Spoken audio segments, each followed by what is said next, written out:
ரங்கனை பார்க்கலையா என்ற சத்தம் கேட்டது. குடுமியுடன் கொஞ்சம் உயரமாக குருக்கள் போன்ற தோற்றத்துடன் என்னை நோக்கி கேட்டார்.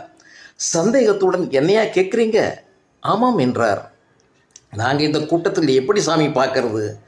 கோபுர தரிசனம் பண்ணிட்டோம், அவ்வளவுதான், கிளம்ப வேண்டியதுதான் பாக்கி என்றேன். சரி வாங்க என் பின்னால் என்றார்.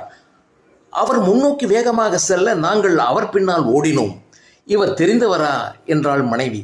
தெரியாது, ரூபா கேட்டால் கொடுப்போம் என்றேன். பரமபத வாசல் வழியாக அழைத்து சென்று ஸ்ரீரங்கன் சன்னதி படியில் ஏறும் மக்களோடு எங்களை அந்த வரிசையில் விட்டு சென்று விட்டார்.